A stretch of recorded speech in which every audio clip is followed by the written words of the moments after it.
All right, so to start off, what is Project Return? Yeah, so Project Return is a reentry nonprofit. Our vision is a full and free life after incarceration. So what that means is, that we exist really to provide support to people who are coming home from prison or jail. We do that in a number of ways. We do put a primary emphasis on employment because we know that having a job, getting out of poverty, that's kind of the number one predictor to recidivism. So if people can work and they can support themselves financially, then they're a lot less likely to go back to prison. So we put a primary emphasis on employment, but we also provide just a whole host of wraparound services. So that's because people can get a job, but that doesn't necessarily mean they can work, right? Because they also have to worry about things like ID and transportation and footwear and clothing and then supplies and so we provide help with all of those things as well. So we really not only make sure that they have a job, but we make sure that they can work that job. And then we provide other things like some hard skills classes, some special training and things like that. And we we also provide just general support for the people we serve. And I was reading on your website about the prison Inreach. Can you talk a little bit about that? Yeah, so one of the things that we do is we have full-time staff sort of dedicated to reaching in. A lot of people use the word outreach, but inreach here means that we actually physically go into the prison. So we are in every state facility at least once a quarter, and we visit a lot of local jails, sheriff's offices, and things like that. And so what we do is we go in with material, we go in with stories, and we go in to deliver hope, right? So we're going in to tell the people inside about our program and how they can access our program and to answer any questions they might have. We don't spend a lot of money on advertising because the people that we want to serve are in jail or prison. And so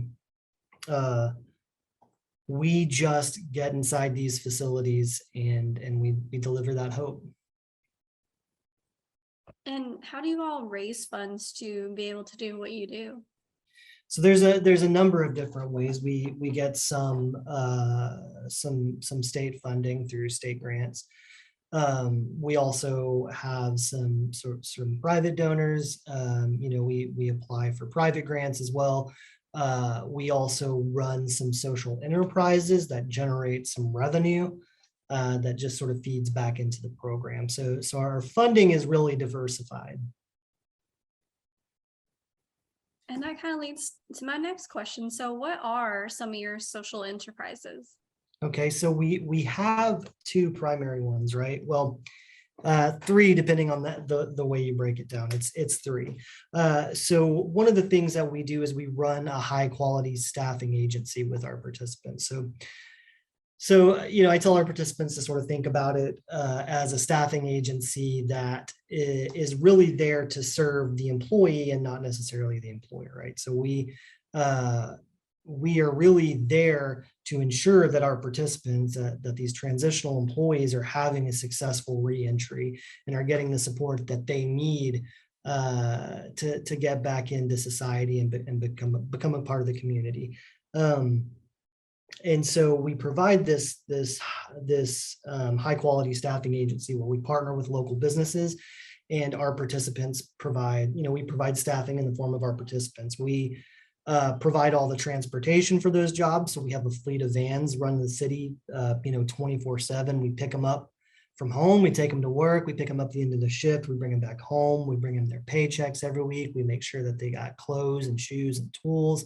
We make sure that they have food if they don't otherwise have food. So we provide food for them, make sure that they have the eyeglasses they need to see. So we're really setting them up for success. All they got to do really is show up. And so that program generates some revenue that goes back into the program. And so sort of an offshoot of that transitional employment program, which we call PRO-E, by the way, is called PROPS. Now, PROPS is a property make ready company. So we do landscaping, we do some commercial disinfecting, we do some commercial cleaning and property make ready. And so these are people, this is a crew of people, of our participants who we just employ directly. So we will place them, doing some landscaping or doing some commercial cleaning. And that also generates income, right? And then one of the other ones is pro housing. So we have a scattered site model for long-term housing for our participants, where we invest in property. And this is so far only operating in Nashville, but we're working on bringing it to Chattanooga. So we buy up property, and these are nice homes and nice neighborhoods. It's not like a group of apartments, and we pay our participants via props to renovate these properties. And then we rent them out to our participants long-term for a really affordable rate. So these are homes that our people can stay in for the rest of their lives. And one of the things that addresses is the fact that many landlords won't rent to somebody with a felony record or a criminal record. And so that's one of the issues we are trying to solve with that, right? Because our people come back to our community with very limited options. And so we use pro housing to address that directly. And it also provides employment opportunity for some of our other participants. And so that also generates some revenue that goes back into the program. Yeah, it sounds like you all really provide and really help those involved with the program. And that's so great. Yeah. Yeah, so I love that. So can you also tell me a little bit more about we probably have covered a little about the workforce development? Mm-hmm.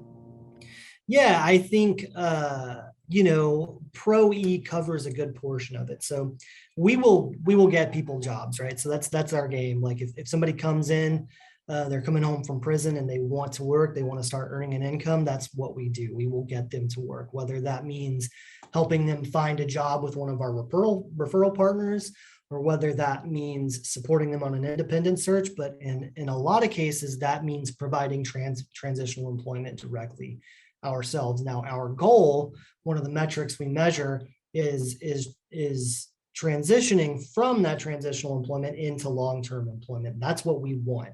And so our goal with transitional employment is to move our people into sort of long-term jobs.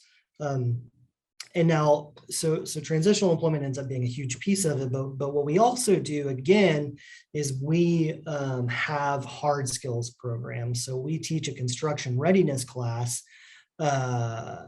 during which we pay our participants a daily stipend to take, so that they're not losing money while they're learning, right? Because we know that otherwise they would be on a job making money. So we pay them to take these classes, and for construction readiness, for example, at the end of 2 weeks, they get an OSHA certification, they get an NCCER certification. So we're really working to develop their resume, to develop their skills, and to give them a career, and meanwhile paying them to take it. So we also teach a hospitality readiness program, which is a very similar format.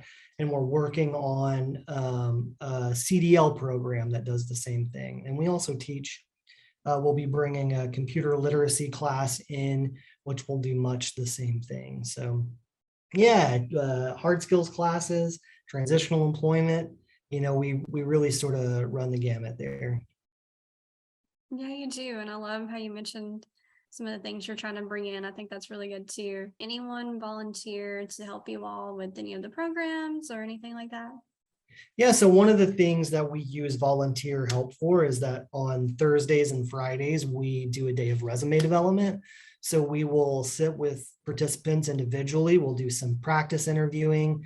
We'll give them some coaching for answering questions about their backgrounds. And then we'll also sort of build them a resume. And so one of the things that we like to sort of utilize volunteers for is conducting those practice interviews. So that's always a good opportunity for people. Otherwise, we have some like food bag packing opportunities and sort of general things like that, maybe answering phones and stuff.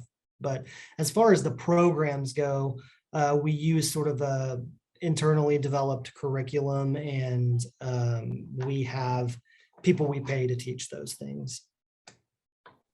Resumes and interviews are hard. So I think Yeah. that's a good, that's a good one. I know I always get nervous with interviews and just I remember making a resume right out of college. I'm like, what do I do? Like how do I Yeah, it's format tough, this? especially for people who have a huge gap in their employment, Mhm. right? So like that's one of the things that we help them with, is sort of figuring out how to address that.